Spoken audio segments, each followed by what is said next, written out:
Bismillahirrahmanirrahim. Assalamualaikum warahmatullahi wabarakatuh. Alhamdulillah wassalatu wassalamu ala Rasulillah wa ala alihi wa sahbihi wa man wala. Selamat datang teman-teman di video ini. Bagi yang baru pertama kali mampir, jangan lupa subscribe dulu gratis. Anda akan mendapatkan update video tentang bahasa Arab dan juga sejarah Islam dan juga motivasi belajar hampir setiap hari. Kali ini saya akan menjelaskan bagaimanakah proses disusuinya Nabi Muhammad dan juga bagaimanakah proses terbelahnya, dibedahnya dada Nabi Muhammad dan dikeluarkan hatinya oleh para malaikat. Oke teman-teman sekalian, mau tahu bagaimana sih kisah sebenarnya? Tonton video ini sampai habis.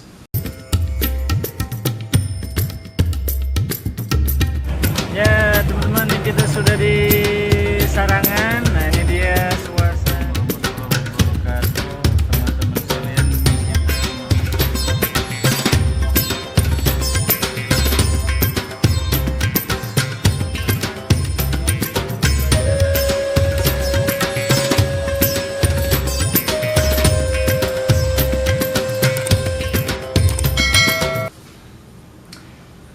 Oke teman-teman, kali ini saya akan menceritakan bagaimana sih proses disusuinya Nabi Muhammad. Siapa saja yang pernah menyusui baginda Nabi Muhammad SAW? Teman-teman, mungkin kita sering dengar sebuah nama ya, yaitu Halimah As-Sa'diyah, yang dikabarkan bahwa beliau ini adalah ibu susu dari Nabi Muhammad SAW, atau dengan kata lain Nabi Muhammad dulu waktu kecil disusui oleh Halimah As-Sa'diyah. Tapi teman-teman sekalian, perlu kita ketahui bahwa yang pernah menyusui Nabi Muhammad ada 3 orang. Yang pertama adalah Suwaibah. Siapa Suwaibah? Suwaibah ini adalah budak perempuan dari Abu Lahab. Jadi Abu Lahab, meskipun kita kenal beliau adalah paman Nabi yang dianggap jahat ya, di dalam Al-Quran bahkan disebut sebagai penghuni neraka, terbakar kedua tangannya. Tetapi beliau pernah berjasa, yaitu memberikan budak perempuannya ya untuk menyusui Nabi Muhammad SAW.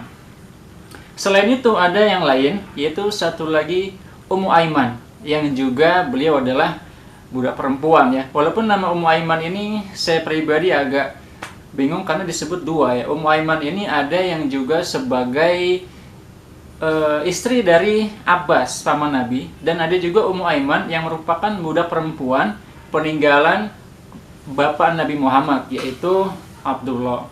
Jadi saat Abdullah, bapak Nabi Muhammad meninggal, beliau meninggalkan seorang budak perempuan bernama Ummu Aiman. Jadi ada Suwaibah dan Ummu Aiman, mereka berdua inilah yang menyusui Nabi Muhammad SAW ketika beliau masih kecil, sebelum Nabi Muhammad dibawa ke Bani Sa'ad untuk disusui oleh Halimah As-Sa'diyah. Oke teman-teman, mungkin Anda bertanya-tanya, kenapa sih Nabi Muhammad harus disusui bukan oleh ibunya, tetapi oleh Halimah As-Sa'diyah? Teman-teman sekalian, menyusui anak dan dibawa ke kalangan orang Badui itu adalah kebiasaan orang-orang kaya di Jazirah Arab, kebiasaan orang-orang mulia atau asyraf Makkah, asyraf Quraisy, orang-orang mulia, orang-orang terpandang di Quraisy. Itu mereka memang terbiasa untuk menaruh anak mereka di kampung untuk disusui di sana.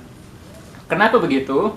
Yang pertama, karena kehidupan di kampung itu lebih sehat, makanannya lebih alami, udaranya lebih segar, dan di sisi lain di kampung itu jarang ada penyakit. Biasanya penyakit-penyakit aneh, penyakit-penyakit menular, dan lain sebagainya, itu banyak terjadi menyebar di wilayah kota ya. Sampai seperti sekarang ya, corona kebanyakan di kota-kota besar. Tetapi di wilayah pedalaman itu jarang ada penyakit-penyakit seperti itu. Karena itulah orang-orang Quraisy terbiasa menaruh anak-anak mereka agar hidupnya lebih sehat, makanan lebih alami, tidak terkena penyakit. Mereka ditaruh di daerah pedalaman supaya diasuh oleh orang-orang suku Badui.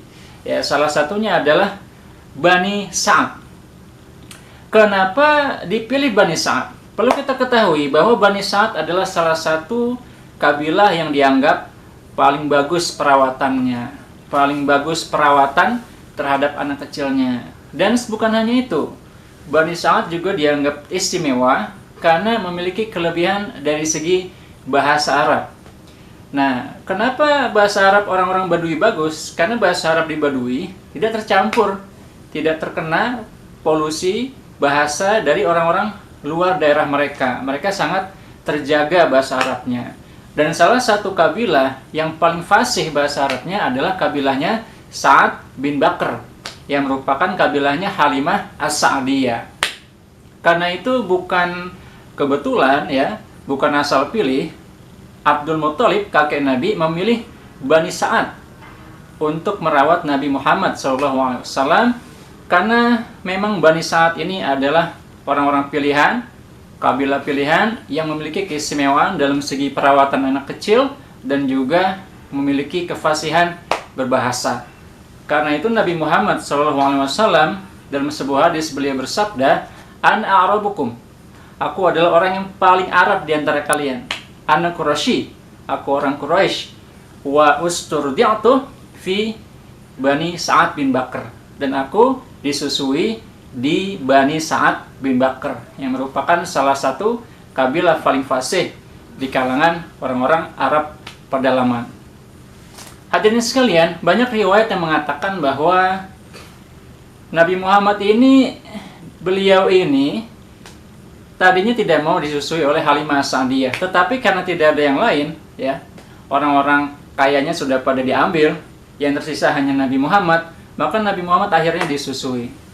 Padahal hadirin sekalian, Nabi Muhammad sebenarnya bukan orang miskin juga. Kenapa? Karena beliau ini berada di bawah tanggungan Abdul Muthalib. Dan Abdul Muthalib bukan orang miskin. Kenapa saya bisa berkata seperti itu? Pertama, sejarah mencatat ketika Abraha, orang-orang dari Yaman, mau menghancurkan Ka'bah, mereka ini makan dari ontanya Abdul Muthalib. Dan jumlah onta yang disembeli untuk ngasih makan pasukan Abraha itu 200 onta.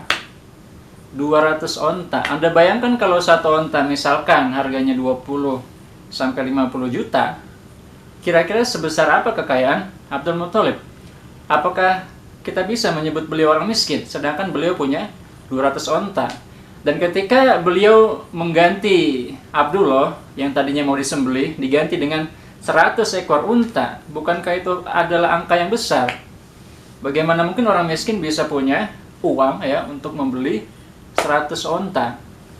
Dan juga dalam catatan sejarah, Abdul Muthalib saat meninggal itu dibungkus dengan kain mahal yang berarti mencapai alfu miskol zahab, 100 miskol zahab, yang nilai kainnya itu semisal dengan emas yang sangat berat.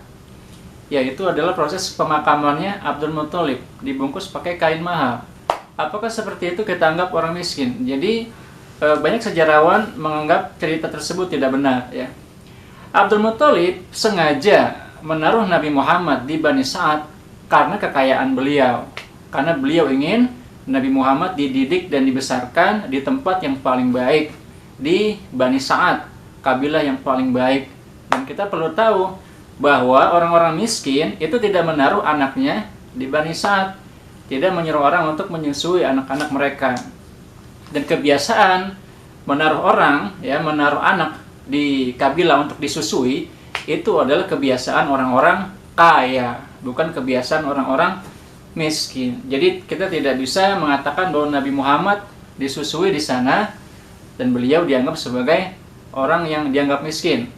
Tidak, tapi memang itu merupakan kebiasaan orang-orang kaya di Quraisy, yaitu menaruh anak-anak mereka untuk dibesarkan di kalangan orang-orang Arab pedalaman. Nah, teman-teman sekalian, selanjutnya yang juga perlu kita ingat adalah ada cerita tentang ketika Nabi Muhammad diasuh di Bani Sa'ad, kehidupan mereka menjadi senang, hartanya menjadi sejahtera gitu ya, kebutuhannya jadi sangat terpenuhi dan lain sebagainya, hewan ternaknya jadi sehat, ladangnya jadi subur dan lain sebagainya. Ini cerita yang bagus tetapi tidak kita temukan di dalam buku-buku sejarah yang menjadi rujukan utama. Jadi cerita tersebut tidak kita temukan bukti yang kuat ya di dalam catatan sejarah.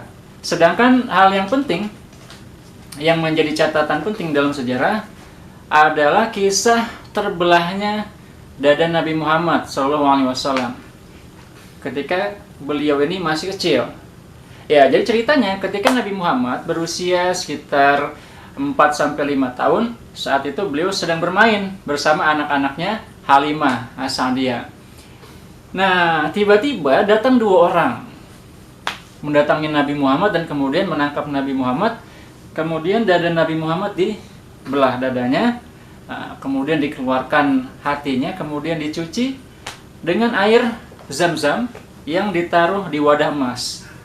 Kemudian malaikat ini ya, malaikat yang membelah dada Nabi Muhammad berkata, "Hadza hazu syaitan mink." Ini bagian setan dalam dirimu.